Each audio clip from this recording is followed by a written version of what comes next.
जसले हुन्छ निर्माण अझ बलियो। सर्वोत्तम सिमेन्ट, सर्वोत्तम मजबुती। लक्ष्मी स्टिल, नेपालकै ग्यारेन्टेड नम्बर 1 क्वालिटी। KNP को माइका marble, the crack resistant paint. KNP, Japan को सर्वोत्कृष्ट हेल्दी होम पेंट।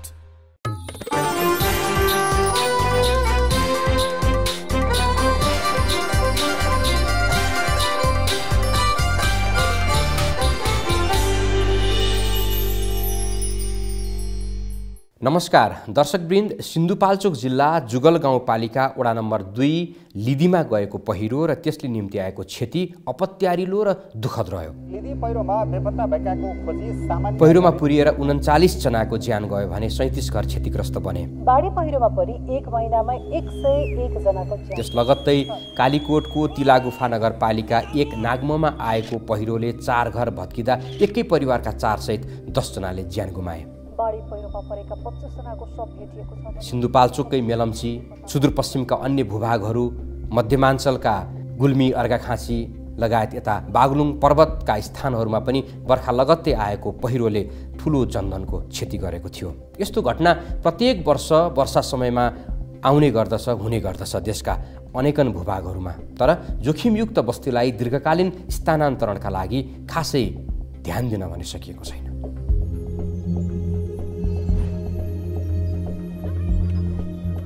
सिन्धुपाल्चोकको लिदीको घटना चाहिँ हाम्रो पहिल्यै नै भौगोलिक अध्ययन भएको अवस्था थियो। पहिले अध्ययन गर्ने अवस्थामा चाहिँ बस्तीलाई चाहिँ संरक्षित गरेर राख्न सकिन्छ भन्ने हिसाबमा निर्णय भइसकेको थियो र त्यो निर्णयलाई चाहिँ अब कार्यान्वयन गर्नलाई बस्ती संरक्षण गर्नुपर्ने भन्ने कामलाई चाहिँ हामीले अरू विभागलाई, हाम्रो भू संरक्षण विभागलाई चाहिँ हामीले दिइसकेको थियो। र सँगसँगै अहिले पछिल्लो जुन घटना भयो त्यसको चाहिँ मुख्य हामीले अहिले देखेको मेन कारण भनेको चाहिँ जुन खोल्सीलाई हामीले नियन्त्रण गर्नुपर्छ भनेका थियौँ, त्यो खोल्सी नियन्त्रण नगर्दाखेरि चाहिँ खोल्सीको कटानबाट हुँदाखेरि चाहिँ जमिन भाँसिएर चाहिँ पहिरो गएको देखिन्छ। पहिरोले नै गाउँलाई पुरेको भन्दा पनि पहिरोको डेब्रिस मेटेरियल चाहिँ त्यो पानीको कारणले बगेर आएर चाहिँ गाउँलाई पुरेको अवस्था देखिन्छौँ हामीले। लिदीका पहिरो पीडित आफ्नो पुरानो थातथलो छाडेर नयाँ स्थानमा सर्न थालेका छन्। राष्ट्रिय पुनर्निर्माण प्राधिकरणले त्यहाँ भूगर्भविदहरू पठाएर जाने चाहिँ सर्वे गरियो। त्यो सर्वे गर्ने सन्दर्भमा अब राख्न चाहिँ उहाँहरूले रेड जोनमा राखिनु पर्थ्यो, तर त्यसलाई येलो जोनमा राखियो। तपाईलाई भनौँ त्यो पहिरो जानुभन्दा 6-7 दिन अगाडि पनि त्यहाँको समुदायलाई जानकारी छ यो चाहिँ पहिरो जान सक्दछ, यहाँ जोखिम छ। त्यस कारणले गर्दाखेरि जिल्ला विपद व्यवस्थापन समिति र स्थानीय सरकारले पठाएको त्यो चाहिँ टेन्टभित्र उहाँहरू बेलुका बस्नुहुन्थ्यो, दिउँसो फेरि उहाँहरू आफ्नो काम गर्नुहुन्थ्यो। त्यसका निम्ति यति व्यवस्थापन गरिसके पछाडि चाहिँ यो कसको कमजोरी हो भन्ने कुरा चाहिँ हामीले सहजै आकलन गर्न सकिन्छ, अनुमान गर्न सकिन्छ। आफन्त बेपत्ता भएको पीडामा रहेका स्थानीय दैनिक आफै समेत मैले पुनर्निर्माण प्राधिकरणको एउटा बैठकमा पनि भनेको थिएँ कि त्यो नेग्लिजेन्सी चाहिँ त्यो समुदायको हिसाबले पनि कतै भयो कि भन्ने मलाई लाग्छ। त्यहाँनिर त्यो चाहिँ जोखिममा परेका सबै चाहिँ समुदायको हिसाबले हेर्ने हो भने टोटली तामाङ समुदाय हो। त्यो तामाङ समुदाय बाहेक अरू कुनै समुदाय भइदिएको भए उहाँहरूलाई सचेत, उहाँहरूलाई जानकारी हुन्थ्यो होला कि यहाँ चाहिँ पहिरो हुन्छ लाग्छ, के अरे यो चाहिँ दुर्घटना हुन्छ, त्यस कारणले गर्दाखेरि हामी चाहिँ यहाँबाट सिफ्ट हुनुपर्छ है भन्ने कुराको चेतनाको कमी भएको हो कि भन्ने मलाई कता कता लाग्छ।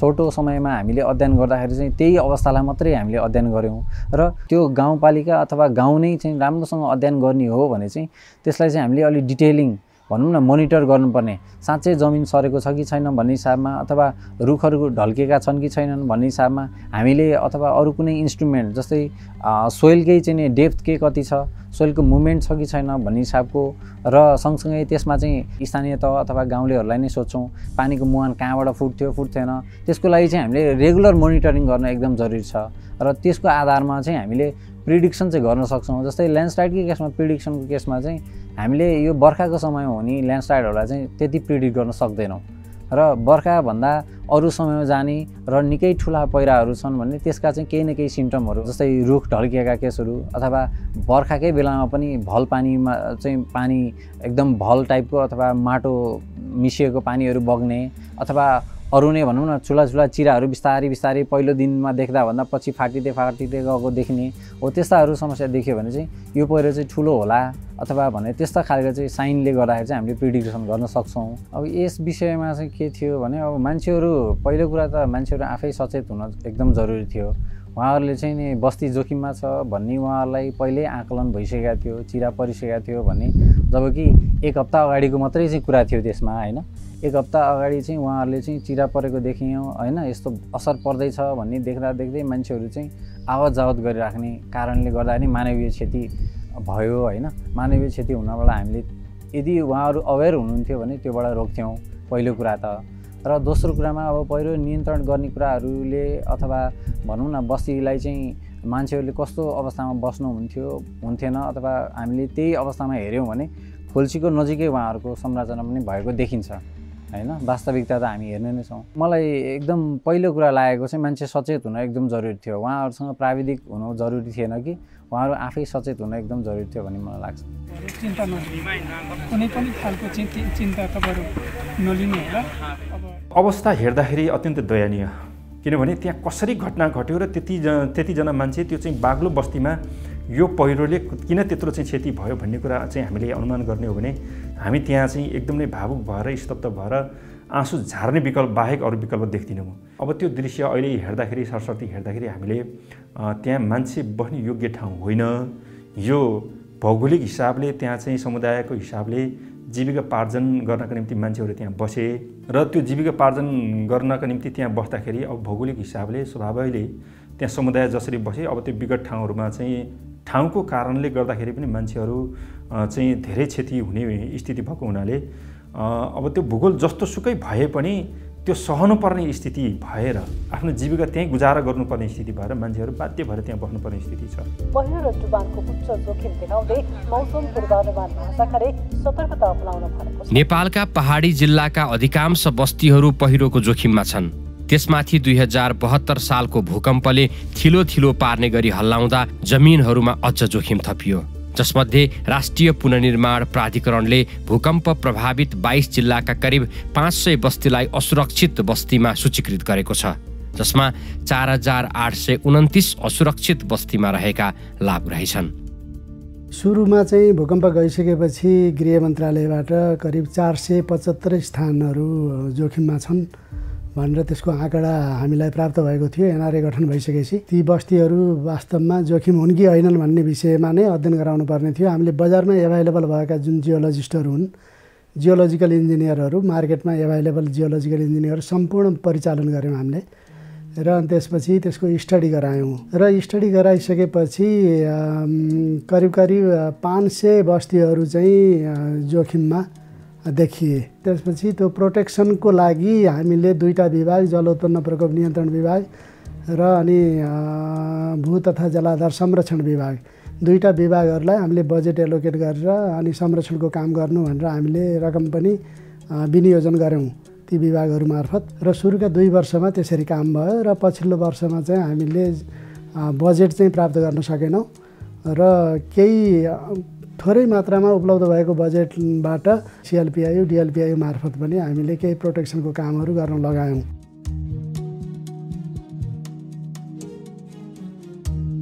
विस्थापनै गर्नुपर्ने भनेर चाहिँ करिब 500 बस्तीहरू, 400 चान्चुन बस्तीहरू छन्, 490 जति बस्तीहरू। ती बस्तीहरूबाट हामीले चाहिँ लाभग्राही पहिचान गऱ्यौँ।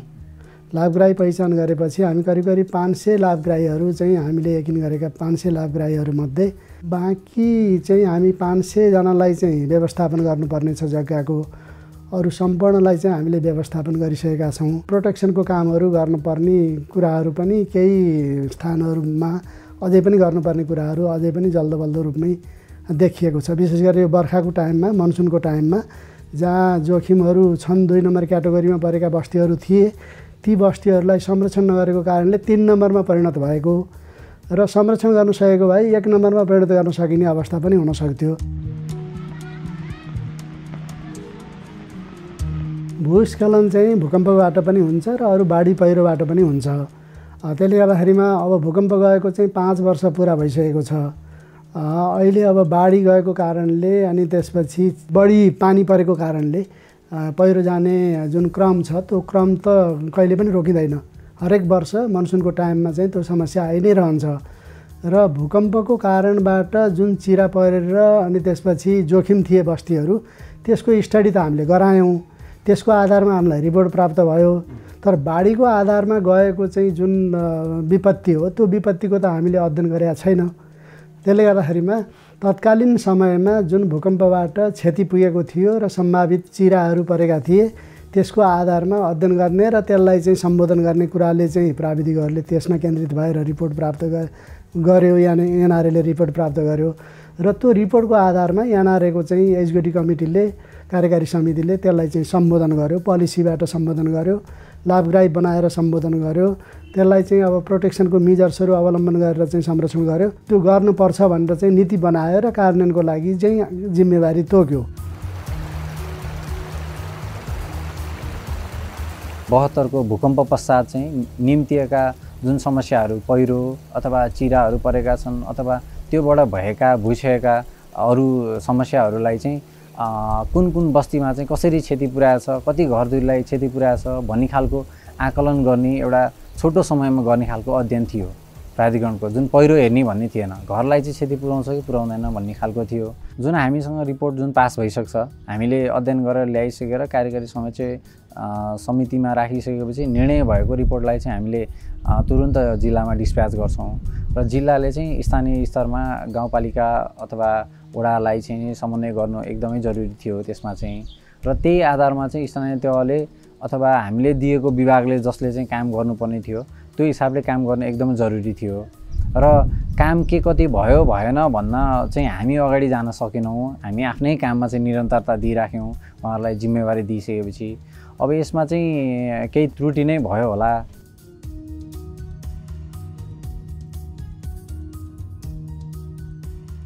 अब दीर्घकालीन हिसाबले उहाँहरूलाई सिफ्ट गर्ने सन्दर्भमा हामीले के सोचेका छौँ भने स्वाभाविक रूपमा त्यहाँको नागरिकहरू त्यो जमिनसँग उनीहरूको जीवन गाँसिएको भएको हुनाले उहाँहरूलाई त्यहाँबाट सिफ्ट गर्नको निम्ति मुख्य चुनौती चाहिँ उहाँहरूलाई त्यो सिफ्टमै मुख्य चुनौती छ भन्ने मलाई लाग्छ। किनकि त्यो जमिनसँग उनीहरूको जीवन गाँसिएको छ। अन्यत्र ठाउँमा चाहिँ उहाँहरूको चाहिँ बस्ती सिफ्ट गर्दाखेरि त्यहाँ धार्मिक हिसाबले, मौलिक हिसाबले, सांस्कृतिक हिसाबले र जीविकोपार्जनको हिसाबले कसरी जोड्न सकिन्छ भन्ने कुरा हाम्रो मुख्य चुनौती हो। भौगोलिक अवस्था र त्यहाँको चाहिँ अहिले यो चाहिँ जोखिमहरू हेर्दाखेरि हामी यति चाहिँ त्यो चाहिँ खुकुरीको धारमा बसिराखेका छौँ भन्ने हामीलाई लाग्छ। त्यसको निम्ति सिन्धुपाल्चोक जिल्लालाई साँच्चीकै चाहिँ यो जोखिमबाट चाहिँ व्यवस्था गर्ने हो भने सिन्धुपाल्चोक जिल्लाको टोटल जमिनलाई चाहिँ स्क्यानिङ गर्नुपर्छ भन्ने मलाई लाग्छ। त्यो स्क्यानिङ गर्न सकेन भने फेरि पनि हामीले भोलि चाहिँ त्यो बस्तीहरूलाई चाहिँ सुरक्षित ठाउँ भनेर सिफ्ट गरिरहँदाखेरि यस्तो घटनाहरू दोहोरिन सक्दछ। बाढीमा बेपत्ता भएका सिन्धुपाल्चोकका 20 जना अझै बेपत्ता छन्। भोटेकोशी नदीमा आएको बाढीले सिन्धुपाल्चोकको 12 विषयमा 2 जना कुनै पनि हालतमा सिन्धुपाल्चोक जिल्लालाई विपद व्यवस्थापनको सिन्धुपाल्चोक जिल्ला चाहिँ नमुना जिल्लाको रूपमा स्थापना गर्नका निम्ति र नमुना जिल्लामा रूपान्तरित गर्नका निम्ति हामी लागिरहेका छौँ। त्यो हाम्रो जिम्मेवारी पनि हो। अहिले मूलभूत रूपमा 7-8वटा बस्तीहरूलाई स्थानान्तरण गर्नुपर्ने छ। त्यसको चाहिँ सुरक्षित ठाउँहरू कहाँ कहाँ हुनसक्छ भनेर हामी त्यसको खोजी कार्य गर्ने, त्यसको स्टडी गर्ने काम गरिराखेका छौँ र त्यहाँ लोकल्ली प्राप्त हुने प्राविधिकहरूलाई समेत हामीले उपयोग गरिराखेका छौँ र हामीसँग भएको जनशक्तिहरू जिल्ला विपद व्यवस्थापन समितिमा रहेका जनशक्तिलाई समेत उपयोग गरेर सुरक्षित स्थानहरूको चाहिँ खोजी गर्ने क्रममा हामी छौँ र हामीले त्यो खोजी गरिसके पछाडि चाहिँ यो ठाउँ हुनसक्छ, उपयुक्त ठाउँ चाहिँ सुरक्षित ठाउँ यो हुनसक्छ भनेर हामीले एउटा प्रारम्भिक प्रतिवेदन समेत तयार गरिसकेका छौँ।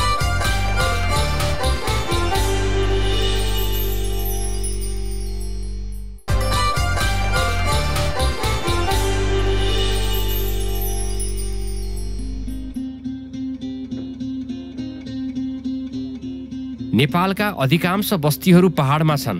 घरहरू टाढा टाढा छरिएर रहेका छन्। सरकारलाई पनि आधारभूत पूर्वाधार निर्माणमा कठिन भएको र आर्थिक व्यवहार पनि बढी पर्न जाने भएकाले एकीकृत बस्ती निर्माणले दिगो र सुरक्षित विकासमा पक्कै टेवा पुग्नेछ।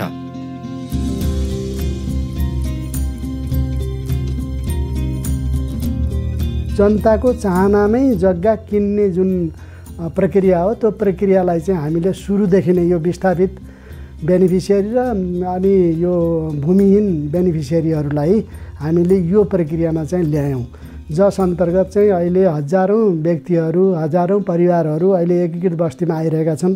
करिब 86 एकीकृत बस्तीहरू हामीले स्वीकृत गरेका छौँ। 86 एकीकृत बस्तीमा चाहिँ मात्र सिन्धुपाल्चोकमा 22वटा भन्दा बढी एकीकृत बस्तीहरू हामीले स्वीकृत गरेका छौँ। अहिले चाहिँ के भएको छ भन्दाखेरि हिजो एकीकृत बस्ती भन्ने कुराको चाहिँ माहौल थिएन। आज पुनर्निर्माण प्राधिकरणको जुन पोलिसीहरू हामीले अख्तियार गऱ्यौँ त्यो पोलिसीबाट एकीकृत बस्तीमा जानुपर्छ भन्ने कुराको चाहिँ एउटा झन्झनाहट एउटा सेन्सिटिभिटी चाहिँ प्राप्त भएको छ र व्यक्ति नै आज चाहिँ एकीकृत बस्तीमा चाहिँ आउन चाहिरहेको छ र स्थानीय सरकार, प्रदेश सरकार र सङ्घीय सरकारका विभिन्न संस्थाहरूले पनि यो मोडेललाई चाहिँ पछ्याएर एकीकृत बस्तीमा चाहिँ ल्याउने कुराहरूको लागि चाहिँ अग्रसर छन् अहिलेको हकमा।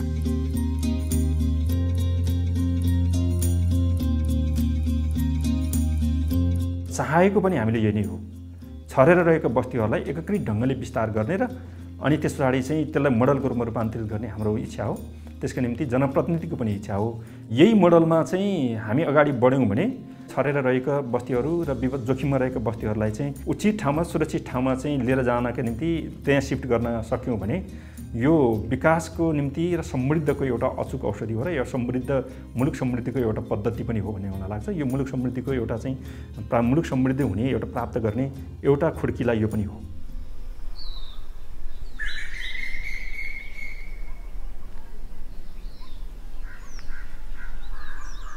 एकीकृत बस्ती निकै नै राम्रो चाहिँ नि फिडब्याकहरू नै आइरहेको छ।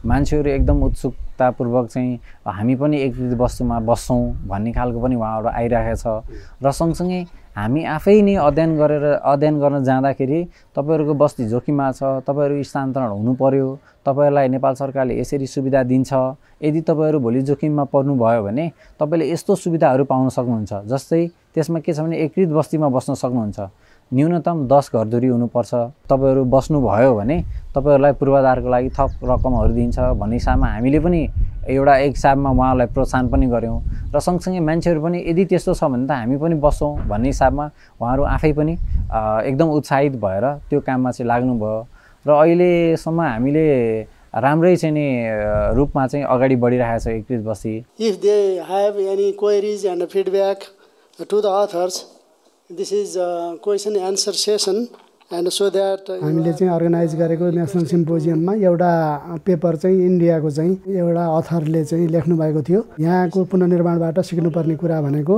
जनता बेनिफिसियरी आफैको ओनरसिपमा यो जग्गा किन्ने जुन प्रक्रिया हो र यसलाई चाहिँ व्यवस्थापन गर्ने प्रक्रिया हो, यो प्रक्रिया चाहिँ संसारले सिक्न सक्छ र यो भूकम्प प्रभावित 32 जिल्ला मात्रै होइन अरू विपत्तिका जुन जिल्लाहरू छन् अहिले बाढी पहिरो मनसुनको टाइममा अरू जिल्लामा पनि विपत्ति भइरहेको छ र त्यो विपत्तिमा पनि यसलाई चाहिँ रेप्लिकेट गर्न सकिन्छ। यो एकदम राम्रो सिकाइ हो भन्ने कुरा चाहिँ बाहिरी रिसर्च आर्टिकलहरूले पनि भन्न थालेका छन्। अब एनडीआरआरएमले पनि यो मोडेल अनुसार चाहिँ काम गरोस् भन्ने चाहना चाहिँ हाम्रो सम्माननीय प्रधानमन्त्रीज्यूको अध्यक्षताको जुन छ त्यहाँ चाहिँ कमिटी छ त्यो कमिटीले पनि अब निर्देशन दिएको अवस्था छ। त्यसले गर्दाखेरिमा यो कुरा यो सिकाइलाई चाहिँ हाम्रो राष्ट्रिय हिसाबले र अन्तर्राष्ट्रिय हिसाबले पनि यसलाई चाहिँ महत्त्वपूर्ण मान्ने र मानिने क्रम चाहिँ बढ्दै जान्छ भन्ने चाहिँ लाग्छ मलाई। नेपालका पहाडी जोखिमका भूभागहरू र बस्तीहरूलाई यसरी नै सुरक्षित एकीकृत बस्तीमा सार्न सक्ने हो भने यसले समाज विकास र त्योसँग जोडिएको एकीकृत पूर्वाधार विकासमा पनि पक्कै मद्दत मिल्नेछ। हाम्रो जुन मोडेल छ त्यो मोडेलकै आधारमा व्यवस्थापन गर्न सकियो भने बेनिफिसियरीलाई सम्बोधन पनि हुन्छ र अनि त्यसपछि एकीकृत बस्तीमा पनि लैजान सकिन्छ उनीहरूलाई। त्यसले गर्दा राज्यलाई पनि फाइदा हुन्छ एकातर्फबाट, अर्कोतर्फ बेनिफिसियरी पनि मोटिभेट हुन्छ। त्यो कुराले चाहिँ मोटिभेट गर्दो रहेछ उनीहरूलाई। त्यसले गर्दाखेरिमा उपभोक्ता समिति बनाउने र उनीहरूलाई नै केमा खर्च गर्न आवश्यक छ त्यो जिम्मेवारी उनीहरूलाई दिने र जग्गा किन्ने कुराहरू पनि उनीहरूलाई छोड्ने, किनभने त्यहाँ उनीहरूले आफूसँग मिल्दो, मन मिल्दो, संस्कृति मिल्दो, भाषा मिल्दो, सबै कुरा मिल्दो मान्छेहरूको चाहिँ खोजी गर्छन् र अनि त्यसपछि उनीहरूले एकै ठाउँमा जग्गा खरिद गर्छन्। प्राधिकरणले कसरी यो कुरा गरिरहेको छ भन्ने कुरा चाहिँ हामीले जनमानसमै भनौँ अथवा हाम्रो स्थानीय तहलाई चाहिँ यो कुरा बुझाउन एकदम जरुरी छ। हामीले यो एकीकृत बस्तीको योजनाहरू चाहिँ एकदम बृहत रूपमा देखाउन एकदमै जरुरी छ। यसको प्र्याक्टिस यसरी भइरहेको छ भन्ने खालको उहाँहरूलाई सचेत गर्न सक्यौँ भने उहाँहरूले चाहिँ कुन ठाउँमा गएर कसरी थाहा पाउन सकिन्छ, कुन कार्यविधि अनुसार यसरी काम भइरहेको छ भन्ने विषय उहाँहरूले थाहा पाउन सक्नुहुन्छ। र स्थानीय तहले बुझ्न चाहनुभयो र इच्छा हुने हो भने एकीकृत बस्ती बसाल्नलाई खासै त्यस्तो अप्ठ्यारो अवस्था चाहिँ छैन। अछामको केसमा, गुल्मीको केसमा अथवा अन्य कुनै ठाउँमा पहिरो जान्छ भने पनि उनीहरू साँच्चै नै उनीहरूको नाममा अथवा आफ्नो अरू त जग्गा छैन भने उनीहरूलाई जग्गा दिलाउने गरेर चाहिँ एकीकृत बस्ती मोडल बनायो भने चाहिँ एकदमै राम्रो देखिन्छ। र उहाँहरूले यही अहिले पुनर्निर्माण प्राधिकरणले गरेकै कुराहरूमा केही परिमार्जन गरेर अथवा यसलाई नै रेप्लिकेट गरेर कामहरू गर्न एकदमै सक्छन्।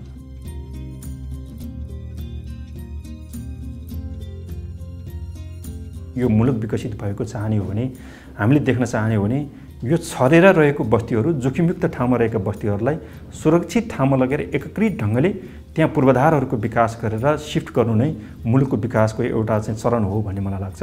अब साँच्चीकै हामीले यो मोडललाई विकास गर्ने, यो मोडललाई नै अब चाहिँ अवलम्बन गर्ने हो भने नीति निर्माण तहमा रहेका निकायको हो। त्यस कारणले गर्दाखेरि नीति निर्माण तहमा जो साथीहरू हुनुहुन्छ, जुन तह नीति निर्माण गरिरहनु भएको छ, त्यो तहले चाहिँ यही ढङ्गले जानुपर्छ भनेर एउटा नीति निर्माण गरिदिन सक्यो भने मुलुकभरिका यस्ता चाहिँ विपदहरू हामीले चाहिँ सहजै ढङ्गले यसको व्यवस्थापन गर्न सकिन्छ भन्ने मलाई लाग्छ। हामी कहाँ कतिपय चाहिँ नीतिहरू यति लेन्दी नीति छ, यति लेन्दी प्रोसेस छ, त्यो लेन्दी प्रोसेसका कारणले गर्दाखेरि हामीले चाहे जस्तो, जनताले चाहे जस्तो, नेपाल सरकारले चाहे जस्तो र नेपाली जनताले अपेक्षा गरे जस्तो चाहिँ कामहरू हुन सकेको स्थिति छैन।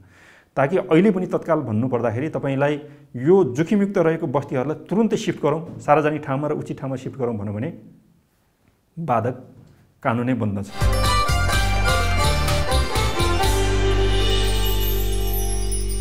दर्शकवृन्द, आज हामी जोखिमयुक्त बस्तीका कारण वर्षेनी ज्यान गुमाएका नागरिक अनि यसले पुर्याएको क्षतिको विषयमा कुराकानी गऱ्यौँ र यसको उपयुक्त समाधान एकीकृत बस्ती विकासको अवधारणा नै हो भन्ने विषयमा चर्चा समेत गऱ्यौँ। अब सबै आफ्नो ठाउँबाट सचेत बन्दै जोखिमको पहिचान गरी एकीकृत बस्ती विकासमा जान ढिला नगरौँ भन्दै आजलाई हामी बिदा हुन्छौँ। जाँदा जाँदै कोरोना सङ्क्रमणबाट बस्न बिना काम घर बाहिर ननिस्कौँ। घर बाहिर निस्कनै परे मास्कको अनिवार्य प्रयोग गरौँ अनि हातलाई सेनिटाइज गर्ने बेला बेला साबुन पानीले हात धुने गरौँ। साथै मानिसको बढी जमघट हुने ठाउँमा सकेसम्म नजाने र जानै परे मास्क लगाएर मात्र जाने अनि सामाजिक दूरी कायम राखेर बस्ने गरौँ। किनकि तपाईँ सुरक्षित रहे परिवार र समाज सुरक्षित रहन्छ। त्यसैले सचेत हौँ, सावधानी अपनाऊ। नमस्कार।